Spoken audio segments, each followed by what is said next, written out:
You're watching the station covering all of the DMV. This is DC News Now.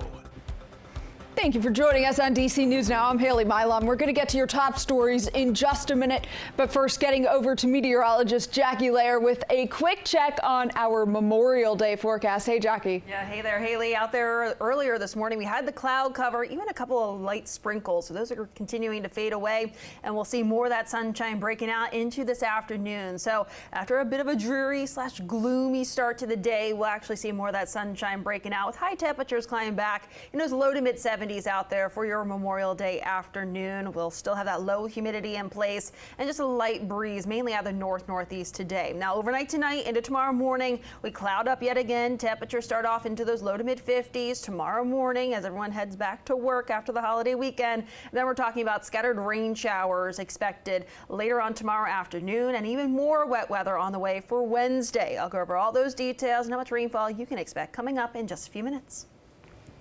All right, Jackie, thank you. Developing now out of Virginia, police investigating after 4 people were shot in an Alexandria neighborhood. This happening earlier this morning. This video from the scene on Florence Drive. 3 men and 1 woman are hurt. Their conditions we're currently working to find out. Police say this stemmed from an argument among the individuals yesterday. Stick with us. We're going to have more on this incident on the news at noon. And we've got an update on a story we brought you on Friday night. A triple shooting in Southeast D.C. left a man and a teenager dead and another teen fighting for his life in the hospital. 16-year-old Royale Walker and 19-year-old Jamar Jackson. They died in the shooting on 4th Street, not far from Henley Elementary School. The 14-year-old is still in the hospital with life-threatening injuries, but right now no one is in custody. If you know anything about what happened, contact police.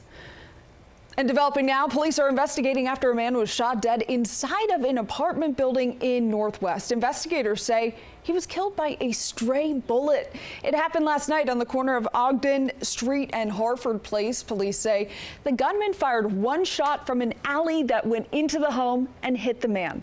Police don't believe the shooter targeted the victim, but they're still searching for the suspect. This is tragic. There's no doubt about it. Everyone deserves to feel safe, not just in community, but in their residence. And so our hearts and our thoughts go out to this family, to this community, and we intend to get to the bottom of this. It's been a violent month in the district. Police say this is the 11th homicide in just 11 days. And in Virginia, a child is dead after drowning in a pool. This happening over the weekend in Fairfax. Police say officers responded to a drowning at a pool on Ashley Road and Harrow Lane over the weekend. The child was airlifted to a hospital where they died. Police haven't released the child's age or any information about the family. And disturbing news out of Maryland. Police are investigating after human remains were found inside of a burning car. It happened last night in Anne Arundel County.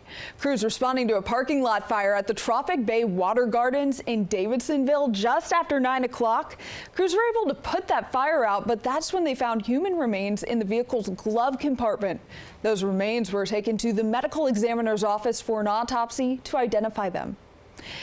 And developing now, 10 people are without a home after a house fire in Southeast D.C. Fire officials say it happened around 1 yesterday afternoon on Anacostia Street. Look at those flames in this video here. You can see the smoke coming out of the building. Officials say the fire started on the 1st floor of the home. Fortunately, no one was hurt. Here's the family dog. You can see firefighters rescuing him with oxygen.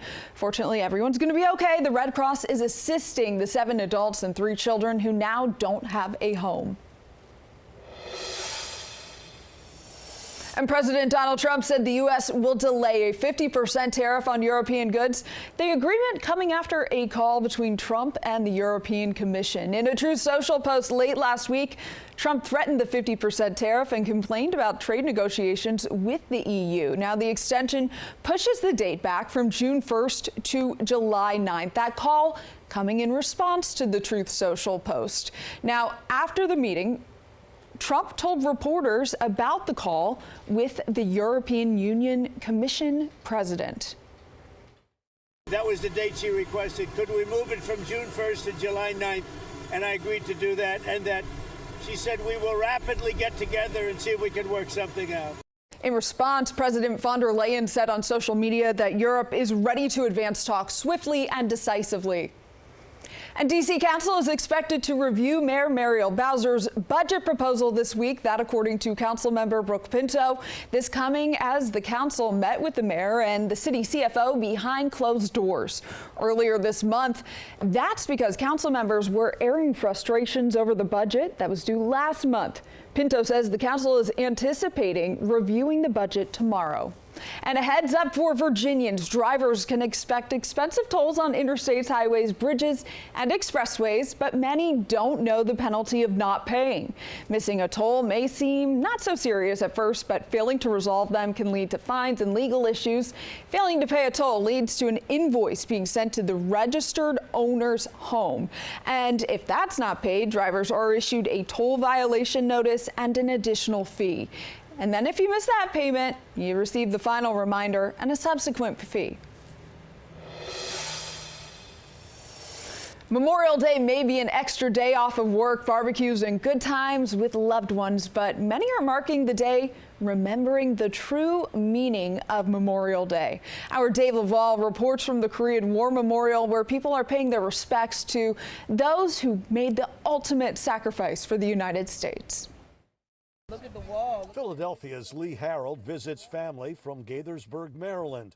Their schedule includes a stop at the Korean War Memorial. This is like, it just takes me to an emotional place because you just never understand the great sacrifice of our, military personnel. People pay their respects and learn more about the conflict that claimed over 36,000 American service personnel their lives. I want to honor their lives for sacrificing theirs, protecting our country.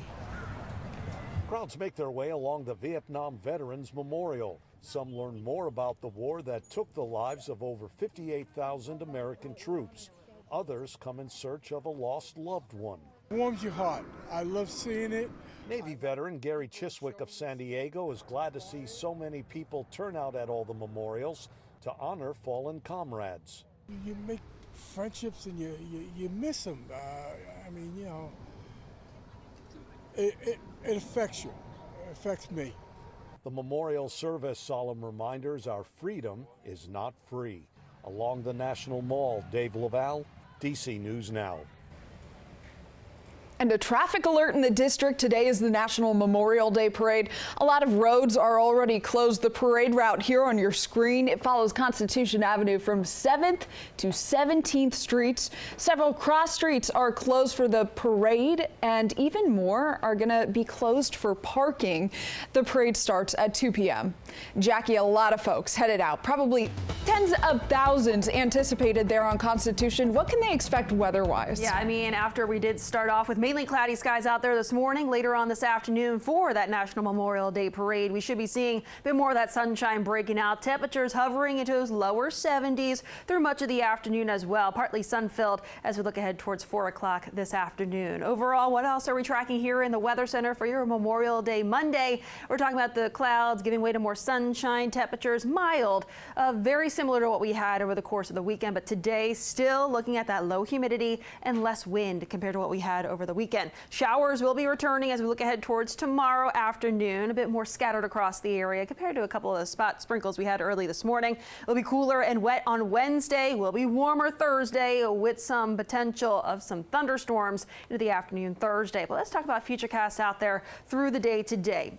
Much of that cloud cover continuing to exit. More of that sunshine breaking out into the afternoon as highs will top out low to mid 70s. We'll see a light breeze mainly out of the northeast that will eventually shift to mainly out the south into early tomorrow morning. Clouds start to thicken as we look ahead towards tomorrow morning as well, and some more of that wet weather starts to overspread the region as we look ahead towards later on tomorrow afternoon. So you will need the rain gear at times for your Tuesday afternoon and evening commutes. High temperatures tomorrow, likely a little bit cooler than today. We're talking about highs back in the upper 60s to lower 70s tomorrow. Today we'll be back in those low to mid 70s across much of the area for your Memorial Day. So again, as everyone heads back to work after the holiday weekend, tracking more of that wet weather weather, not only Tuesday, but also Wednesday. Wednesday looking quite wet out there as that system down towards our south and west starts to push its way in. So Wednesday, much of the day looking quite wet through at least the early evening hours before eventually that rainfall continues to exit. That warm front drifts in into your Thursday. That will be providing us a bit of a boost in the temperature department after a cool Wednesday ahead.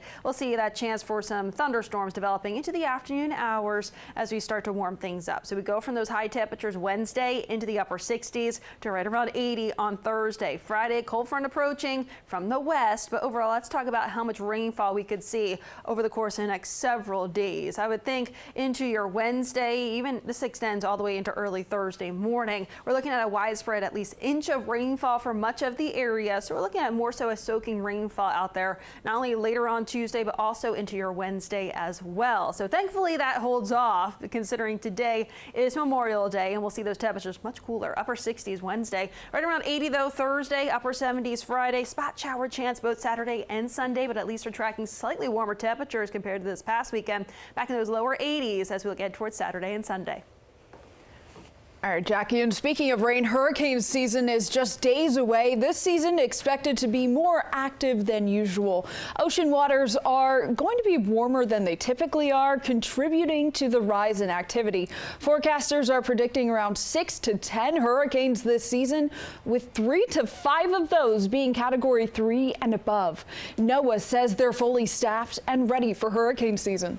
Prediction, modeling, and protecting human lives and property is our top priority. So we are fully staffed at the Hurricane Center, and we definitely are ready to go. And we are really making this a top priority for this administration, for NOAA, for the Department of Commerce.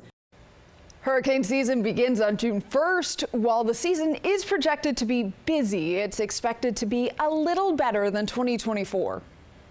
Memorial Day means the unofficial start to summer, and a lot of folks are firing up the grill for the first time in months. But if you don't prep your grill correctly, things could go real bad, real easily too. Kelly Pellier with our sister station breaks down what you need to know to stay safe. Memorial Day weekend is the unofficial start of summer, and a lot of folks are firing up the grill for the first time this season. But Spire officials say if you don't prep correctly, things could go bad in a hurry. It can literally go from just fine to really, really bad very, very quickly, right? If you get a flare up or something catches or ignites that you weren't counting on, I mean, you can literally have a big fire on your hands in a matter of just a minute or so. John Mink with Spire says a few simple tips can help avoid some dangerous situations. He says if you haven't fired up the grill in a while, first clean out any old food debris that could catch fire with a food-safe brush. Also make sure everything is still in working condition. When you're lighting a natural gas or a propane grill, you want to do so with the lid open. And the reason for that is because if for some reason the gas doesn't ignite immediately, it can build up if the lid is closed, and obviously there can be a flash. He also says making sure you have enough distance between your grill and home is vital. That's right. So here we're a few feet away from the house, and with most gas grills, typically 3 feet is sufficient. If you're cooking with charcoal, though, you probably want to make sure you're about 10 feet away from any structures. And then obviously you want to make sure there's nothing overhead either. At least 8 feet clearance. Having the right tools nearby is also important, so you never have to leave your grill unattended. I like to have a pair of grill gloves. These are nice insulated gloves. And then for any small flare-ups, a good squirt of water to tamp those down. But just in case things get out of hand, you also want to make sure you have a fire extinguisher handy. So before you flip those burgers and roast the hot dogs, take a few minutes to make sure the only thing heating up this weekend is the grill. Good tips there. Well, in honor of all of those who've served the Rolling to Remember event taking place in the district, thousands of motorcyclists hit the pavement to raise awareness for veterans' mental health. On Friday, those bikes were blessed at the National Cathedral. There was also a candlelight vigil at the Vietnam Veterans Memorial. This is the 37th year for the event. Riders who participated say this is an important event to honor and raise awareness for what service members are facing. Because we have to take care of our veterans. We signed on that line. We wrote that blank check to die for this country. And when we come back from war, we need to be taken care of. Now, the ride started at the Pentagon. It went around the Capitol, and after the ride, there was a rally. Well, that is all we have for you this morning on DC News Now. Stick around for more news and weather coming up on DC News Now at noon.